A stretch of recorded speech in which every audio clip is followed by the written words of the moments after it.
जय हिंद दोस्तों, आप सभी का स्वागत है डिफेंस वॉरियर यूट्यूब चैनल पर। और आज हम करेंगे साइंस का मॉक टेस्ट। और इस मॉक टेस्ट में होंगे बहुत ही हार्ड लेवल के 40 क्वेश्चंस, ठीक है। और अगर आपके इन 40 क्वेश्चंस में से 30 प्लस भी अगर आपके सही होते हैं तो आपकी तैयारी का लेवल काफ़ी अच्छा है। आपको साइंस के लिए टेंशन लेने की बिल्कुल भी ज़रूरत नहीं है, ठीक है। अगर आप 30 प्लस भी स्कोर कर रहे हो, अपने कमेंट करके भी जरूर बताना है आपके कितने मार्क्स बन रहे हैं। तो चलिए फटाफट हम क्वेश्चन शुरू करते हैं। फिर पहला प्रश्न क्या है, सबसे बड़ी आंख किस स्तनधारी प्राणी की होती है। तो सबसे बड़ी आंखों का भी प्रश्न है, तो राइट आंसर इसका क्या होगा। वीडियो आपने पॉज करके क्वेश्चन अटेम्प्ट करना है। तो इसका राइट आंसर है बी, हिरण, ठीक है। और अगर ऑप्शन में वेल हो तो भी आंसर हिरण ही होगा। काफी बच्चे कंफ्यूज हो जाते हैं क्योंकि वेल सबसे बड़ा प्राणी है ना, इसलिए तो वो सोचते हैं कि आंख भी सबसे बड़ी है, बट हिरण इसका राइट आंसर होगा। नेक्स्ट देखिए, आज कार्बन डाइऑक्साइड गैस के उत्सर्जन में सर्वाधिक योगदान करने वाला देश है। तो ये आपने बताना है कौन सा देश सबसे ज्यादा कार्बन डाइऑक्साइड का उत्सर्जन करता है। राइट आंसर इसका क्या है, राइट आंसर है डी, अमेरिका। अमेरिका की राजधानी क्या है आपने कमेंट करके बताना है। नेक्स्ट देखिए, निम्नलिखित में से किस उद्योग में अभ्रक कच्चे माल के रूप में प्रयुक्त होता है। तो अभ्रक का आपने बताना है सबसे ज्यादा उपयोग किस प्रकार के उद्योग, किस प्रकार की इंडस्ट्री में होता है। इसका राइट आंसर क्या है, इसका राइट आंसर है ए, विद्युत, ठीक है ना। बिजली के जितने भी कारखाने होते हैं वहां पे सभी पे अभ्रक का कच्चे माल के रूप में इस्तेमाल बहुत ज्यादा होता है। नेक्स्ट, विद्युत प्रेस का आविष्कार किसने किया था। तो विद्युत प्रेस का आपने बताना है किसने इसका आविष्कार किया। और आविष्कार के ऊपर एक क्वेश्चन आपको डेफिनेटली देखने को मिल जाता है जीडी एग्जाम्स में, ठीक है। तो इसका राइट आंसर क्या है, इसका राइट आंसर है ए, हेनरी शील, ठीक है। नेक्स्ट देखिए, प्रेशर कुकर में खाना जल्दी पक जाता है क्योंकि, ठीक है। तो आपने बताना है प्रेशर कुकर में खाना जल्दी क्यों पक जाता है। और इसका राइट आंसर क्या है, इसका राइट आंसर है ए, क्योंकि प्रेशर कुकर के अंदर जो दाब होता है वो अधिक हो जाता है, ठीक है ना। प्रेशर ज़्यादा इंक्रीज हो जाता है क्योंकि प्रेशर कुकर सभी तरह से बंद होता है ना, तो उसके अंदर हीट जाने की वजह से प्रेशर बढ़ जाता है, तो दाब बढ़ जाता है, दाब अधिक हो जाता है, ठीक है ना। नेक्स्ट देखिए, दाब बढ़ाने पर जल का क्वथनांक कैसा रहेगा, कम होगा, एक समान रहेगा, बढ़ेगा या फिर अन्य। क्वथनांक होता है बॉइलिंग पॉइंट, ठीक है ना। जिस बिंदु पे जाके कोई भी चीज उबलने लग जाती है, ठीक है, बॉयल होने लग जाती है, वही क्वथनांक होता है। तो अगर हम दाब बढ़ाएं तो क्वथनांक भी बढ़ेगा, याद रखना है आपने। राइट आंसर इसका क्या है, इसका राइट आंसर है सी। नेक्स्ट, प्रत्येक क्रिया के बराबर व विपरीत दिशा में एक प्रतिक्रिया होती है। तो यह न्यूटन का कौन सा नियम है। तो आप सभी को पता है न्यूटन के कुल 3 नियम होते हैं और ये तीसरा नियम है, ठीक है ना। ये कौन सा नियम है, तीसरा, वेरी गुड। नेक्स्ट देखिए, और आर्मी का पेपर आपका जल्द हो जाएगा, टेंशन ना लीजिए, अपनी तैयारी को कंटिन्यू रखिए। नेक्स्ट देखिए, तांबा यानी कॉपर की बात हो रही है, का शत्रु तत्व कौन सा है। शत्रु तत्व आपने बताना है और इसका राइट आंसर है सी, गंधक, ठीक है। नेक्स्ट, उगते व डूबते समय सूर्य का लाल प्रतीत होता है, सूर्य लाल प्रतीत होता है, ठीक है। ये आपने बताना है क्यों होता है। ये आपके पास 4 ऑप्शन है और राइट आंसर इसका क्या है, इसका राइट आंसर है सी। लाल रंग का जो प्रकीर्णन है वो सबसे कम होता है, इसलिए सूर्य का जो रंग है वो हमें लाल प्रतीत होता है। नेक्स्ट, रेडियो एक्टिवता की खोज किसने की थी। रेडियो एक्टिवता की खोज आपने बताना है, ये 4 ऑप्शन आपके पास हैं और इसका राइट आंसर क्या है, इसका राइट आंसर है हेनरी बेकरल, ठीक है ना।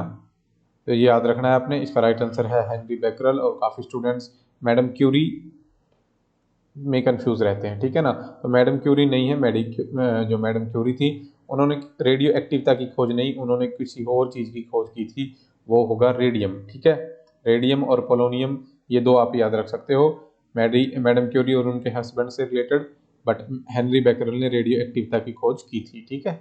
और ग्राहम बेल का आप सभी को पता है, ग्राहम बेल ने किस चीज़ की खोज की थी, ये की थी उन्होंने आपके मोबाइल फ़ोन की, ठीक है ना। और लुईस पास्चर का आप सभी को पता है, जो रेबीज का टीका है वो लुईस पास्चर ने बनाया था। नेक्स्ट, 2 समतल दर्पण एक दूसरे से 60 डिग्री के कोण पर झुके हैं, इनके बीच रखी एक गेंद के बने प्रतिबिंबों की संख्या कितनी होगी। तो ये आपने बताना है, दो समतल दर्पण हैं, एक दूसरे से 60 के कोण पर झुके हैं, ठीक है, और बीच में कोई गेंद रख दी है, तो कितने प्रतिबिंब बनेंगे ये आपने बताना है। राइट आंसर इसका क्या है, राइट आंसर है इसका 5। राइट आंसर कितना है, 5। तो इनके कुछ फॉर्मूले होते हैं, आपको इतनी ज़्यादा डिटेल में जानने की जरूरत नहीं है। ये क्वेश्चन एसएससी जीडी से रिलेटेड क्वेश्चन थे, जो मैंने इसको एज इट इज ही ऐड कर दिया है, क्योंकि अगर क्वेश्चन आएंगे तो वो प्रीवियस ईयर रिपीट करके क्वेश्चन आ जाते हैं। अगर आर्मी जीडी में पूछना हो, ठीक है, वो अपना नया क्वेश्चन कुछ भी नहीं बनाएंगे। आर्मी जीडी में ये याद रखना है अपने, कोई भी नया क्वेश्चन नहीं होता, सभी के सभी क्वेश्चन प्रीवियस ईयर होते हैं, जो रिपीट मोस्ट रिपीटेबल होते हैं, उनके आने के चांस थोड़े ज़्यादा होते हैं, और कुछ क्वेश्चन ऐसे होते हैं जो कम रिपीट करते हैं। तो ये जो क्वेश्चन कम रिपीट कर रहे हैं वो मैंने इसमें डाले हैं, ठीक है ना, जो क्वेश्चन कम रिपीट करते हैं। तो अब की बार जो आर्मी का लेवल है वो थोड़ा हार्ड जा सकता है, इसलिए मैंने कुछ क्वेश्चन ऐसे ऐड किए हैं जो कम रिपीट होते हैं, ठीक है। नेक्स्ट, पानी के अंदर हवा का एक बुलबुला किस तरह का बर्ताव करता है। तो ये आपके 4 ऑप्शन है, राइट आंसर इसका क्या है, इसका राइट आंसर है बी, अवतल लेंस की तरह। तो पानी के अंदर जो बुलबुला होता है वो अवतल लेंस की तरह कार्य करता है। नेक्स्ट, इकाइयों की समस्त व्यवस्थाओं में किस इकाई की मात्रा समान रहती है, ठीक है। तो इस सभी इकाइयों की में जो समस्त व्यवस्थाएं हैं उनमें से कौन सी एक इकाई है जिसकी मात्रा एक समान होती है सभी व्यवस्थाओं में, और इसका राइट आंसर क्या है, इसका राइट आंसर है बी, विशिष्ट गुरुत्व, ठीक है। तो ये याद रखना है आपने, स्पेसिफिक ग्रेविटीज को इंग्लिश में हम बोलेंगे, ठीक है। नेक्स्ट देखिए, यदि कोई मनुष्य समतल दर्पण की ओर 4 मीटर प्रति सेकंड की चाल से आ रहा है तो दर्पण में मनुष्य का प्रतिबिंब किस चाल से आता हुआ प्रतीत होगा। तो ये आपने बताना है, और ऐसे क्वेश्चन करने की एक सिंपल ट्रिक है, आपने कुछ नहीं करना, आपने देखना है अगर समतल दर्पण है तो जितने की स्पीड से आ रहा है उसको डबल कर दो, ठीक है, कितना हो गया, 8 मीटर प्रति सेकंड। सिंपल, फालतू टेंशन लेने की जरूरत नहीं है।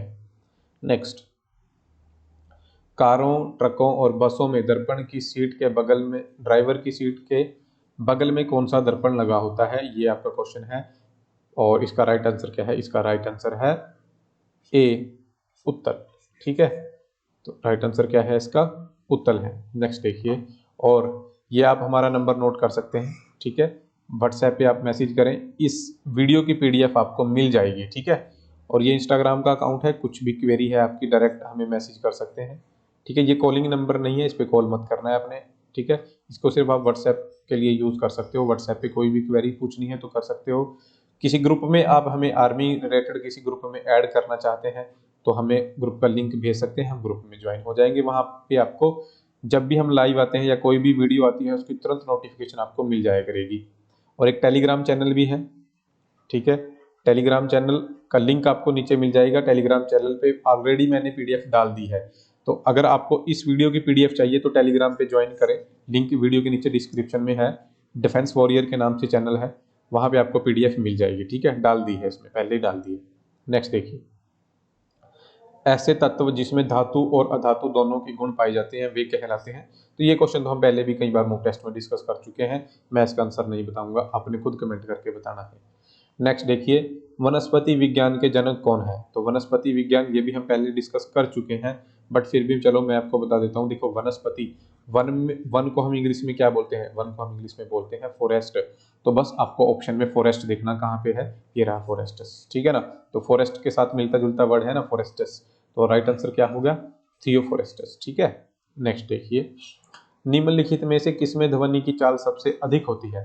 तो ध्वनि की चाल यानी साउंड की जो स्पीड है वो सबसे अधिक कहाँ पे होगी, वो होगी डी, इस्पात में, ठीक है ना, स्टील में। और ध्वनि की जो चाल है वो शून्य कहाँ पे होगी, जीरो, वो होगी निर्वात में, ठीक है, याद रखना है आपने। और हवा में कितनी होती है, हवा में होती है 332 मीटर प्रति सेकंड, ये याद रखना, रख सकते हो, कई बार क्वेश्चन डायरेक्ट पूछ लिया जाता है। नेक्स्ट, एक व्यक्ति घूमते हुए स्टूल पर बाहें फैलाए खड़ा है, टाइटैनिक के पोज में है, एकाएक वह बाहें सिकोड़ लेता है तो स्टूल का कोणीय वेग क्या होगा उसका, ये आपने बताना है। कोणीय वेग क्या होगा, घटेगा या बढ़ेगा, या कोई अंतर नहीं आएगा, या पहले घटेगा फिर बढ़ेगा। सिंपल है, ये वो जो कोणीय वेग है वो बढ़ जाएगा, क्योंकि पहले जैसे वो बाहें फैला के घूम रहा था, और जैसे ही बाहें सिकोड़ेगा तो वो और उसका जो कोण है, जैसे स्टूल है ये, ठीक है ना, ये कोई स्टूल है, तो वो ज़्यादा हर तरफ ज़्यादा झुक जाएगा, ठीक है ना। तो उसका जो कोण का कोणीय वेग है, जैसे है ना कोण बन रहा है, वो थोड़ा सा बढ़ जाएगा। बस आप इतना याद रख सकते हो। नेक्स्ट देखिए, चंद्रमा पर एक बम विस्फोट होता है तो इसकी आवाज पृथ्वी पर, तो ये आपने बताना है सुनाई देगी या सुनाई नहीं देगी, या कंपन के रूप में आएगी, या बहुत ही ज्यादा आएगी। तो इसका राइट आंसर क्या है, देखो इसका राइट आंसर आप खुद दे सकते हो। चंद्रमा है ना, और ये पृथ्वी, ठीक है, ये मून हो गया, ये अर्थ हो गया, बीच में क्या है, कुछ भी नहीं है, निर्वात है ना, निर्वात। और ये क्वेश्चन हमने देखा था, निर्वात में ध्वनि की स्पीड कितनी होती है, 0, यानी ध्वनि चलती ही नहीं निर्वात में। तो यहाँ पे क्या है, मून और अर्थ के बीच में निर्वात है। तो इसका राइट आंसर क्या होगा, फिर इसका राइट आंसर आपने कमेंट करके बताना है 20वें का, ठीक है। नेक्स्ट देखिए, चंद्रमा पर वायुमंडल ना होने का कारण क्या है, ठीक है, ये आपने बताना है। चंद्रमा पर वायुमंडल नहीं है ना, वायुमंडल पृथ्वी पे है, चंद्रमा पे नहीं है, तो इसका कारण है पलायन वेग, ठीक है। इसका कारण क्या है, पलायन वेग, इसका राइट आंसर है, ठीक है। नेक्स्ट देखिए जी, यदि किसी सरल लोलक की लंबाई 4% बढ़ा दी जाए तो उसका आवर्तकाल कितना बढ़ेगा, ठीक है। तो इसका राइट आंसर क्या होगा, इसका राइट आंसर होगा ए, 2% बढ़ जाएगा, ठीक है। 2% बढ़ जाएगा। अगर लोलक की लंबाई 4% बढ़ाई है तो आवर्तकाल, ठीक है, जैसे इधर से इधर जाना है, लोलक ये जो पेंडुलम होता है उसको लोलक बोलते हैं, ठीक है ना। तो अगर उसकी लंबाई को हम बढ़ाएंगे तो उसका आवर्तकाल 2% बढ़ेगा। नेक्स्ट, एक लड़की झूला झूल रही है, उसके पास एक अन्य लड़की आकर बैठ जाती है, तो झूले का आवर्तकाल क्या होगा इसमें। तो उसके पास आके बैठी है लड़की के ऊपर क्या इफेक्ट है उस चीज का, ठीक है, कुछ भी नहीं होगा, अपरिवर्तित रहेगा। नेक्स्ट, हम रेडियो की घुंडी घुमाकर विभिन्न स्टेशनों के प्रोग्राम सुनते हैं, यह संभव है, यह आपने बताना है ये किसके कारण संभव है। तो इसका राइट आंसर क्या है, इसका राइट आंसर है ए, अनुनाद के कारण। अनुनाद के कारण ये सभी जो है संभव है, सभी प्रोग्राम को सुनना। नेक्स्ट, वेंचुरी मीटर से क्या ज्ञात करते हैं। तो वेंचुरी मीटर से आपने बताना है क्या हम ज्ञात करते हैं। तो ज़्यादा टफ क्वेश्चन ये नहीं है, इजी है। जल के प्रवाह की दर, ठीक है, और सभी मीटर आपको पता होने चाहिए किस मीटर से हम क्या ज्ञात करते हैं। एनीमोमीटर से क्या ज्ञात करते हैं, तो एनीमोमीटर से आप सभी को पता है हम हवा की गति को ज्ञात करते हैं। नेक्स्ट देखिए, यदि द्रव्यमान परिवर्तित हुए बिना पृथ्वी अपनी वर्तमान त्रिज्या से सिकुड़कर आधी रह जाए तो दिन का बताना आपने क्या होगा, ठीक है ना। मतलब पृथ्वी का द्रव्यमान है वो सेम रहेगा, पर पृथ्वी की जो त्रिज्या है उसको हम आधी कर देंगे। त्रिज्या मतलब रेडियस, ठीक है ना। जैसे पहले पृथ्वी इतनी है, मान लो ये पृथ्वी का रेडियस 14 था, अब पृथ्वी का रेडियस हमने कितना कर दिया, 7 कर दिया। तो आपने बताना है दिन के ऊपर क्या इफेक्ट होगा। तो दिन जो होगा वो 12 घंटे का होगा। अभी 24 का होता है, फिर कितने का होगा, 12 का होगा।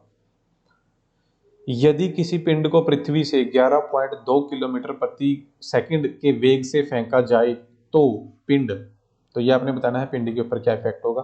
पिंड में विस्फोट हो जाएगा, पृथ्वी पर 10 वर्ष के बाद लौटेगा, या पृथ्वी पर कभी नहीं लौटेगा। तो राइट आंसर इसका है सी।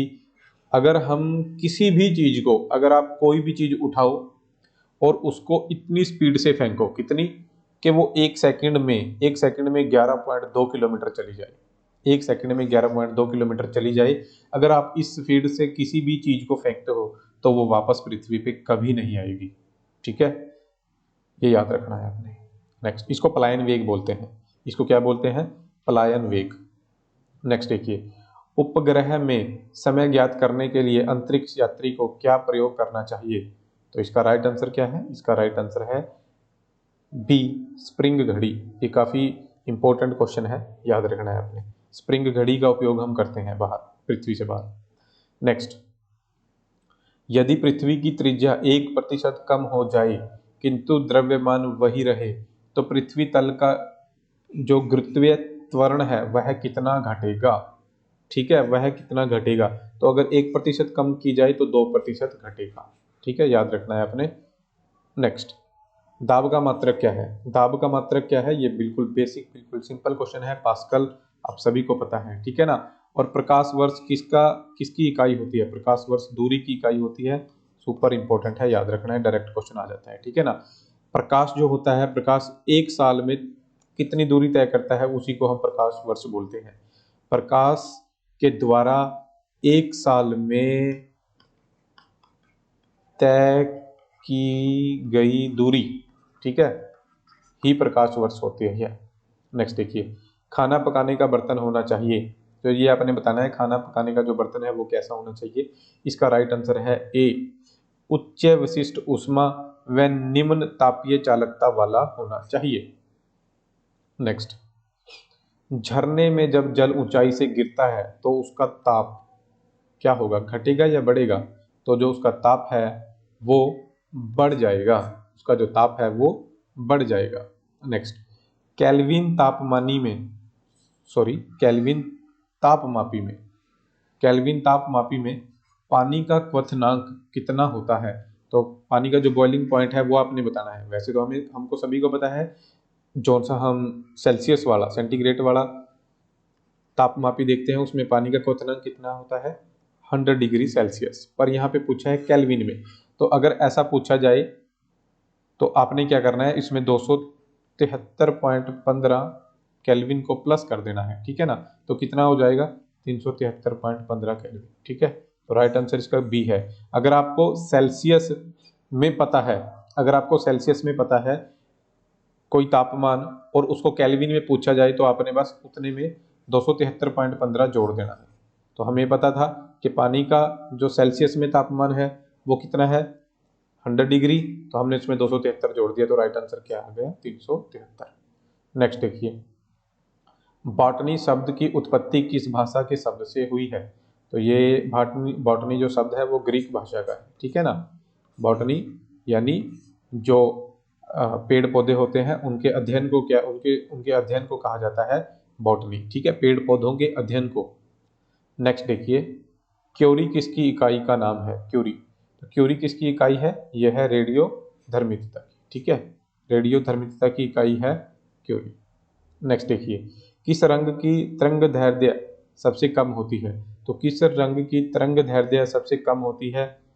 और यहाँ पे ऑप्शन नहीं है एक्यूरेट, ओके, ये ऑप्शन गलत डाल दिए गए हैं, ठीक है। तो मैं इसको ऐसे ही बता देता हूँ, ये इसका राइट आंसर आएगा बैंगनी, ठीक है। जो बैंगनी रंग है इसकी तरंग दैर्ध्य सबसे कम आपको मिलेगी, ठीक है, और सबसे अधिक मिलेगी लाल की, ठीक है। नेक्स्ट देखिए, कमरे में रखे रेफ्रिजरेटर का दरवाजा खोल दिया जाता है तो कमरे का ताप, ये आपने बताना है, कमरे के तापमान पे क्या इफेक्ट पड़ेगा। अगर किसी कमरे में रेफ्रिजरेटर यानी फ्रिज रखा है और उसका दरवाजा खोल दें हम, तो कमरे का ताप क्या होगा? तो ज़्यादातर स्टूडेंट्स का आंसर होता है घटेगा, कि कमरा भी ठंडा हो जाएगा, बट ऐसा नहीं, कमरे का तापमान बढ़ जाएगा, ठीक है, गर्मी बढ़ जाएगी उस कमरे में। नेक्स्ट देखिए, इंद्रधनुष में कितने रंग होते हैं? बिल्कुल बेसिक सिंपल क्वेश्चन है, 7 रंग होते हैं। सेकंड पेंडुलम का आवर्तकाल क्या होता है? तो सेकंड पेंडुलम ये आपने बताना है, सुपर इंपॉर्टेंट है ये भी क्वेश्चन, और राइट आंसर इसका आएगा 2 सेकंड, ठीक है। तो ये थे हमारे 40 क्वेश्चन। आपका स्कोर कितना है आपने नीचे कमेंट करके जरूर बताना है। वीडियो की पीडीएफ आपको मिलेगी हमारे टेलीग्राम चैनल से, और चैनल को सब्सक्राइब जरूर कर लें जो भी स्टूडेंट नए आए हैं। थैंक यू, जय हिंद।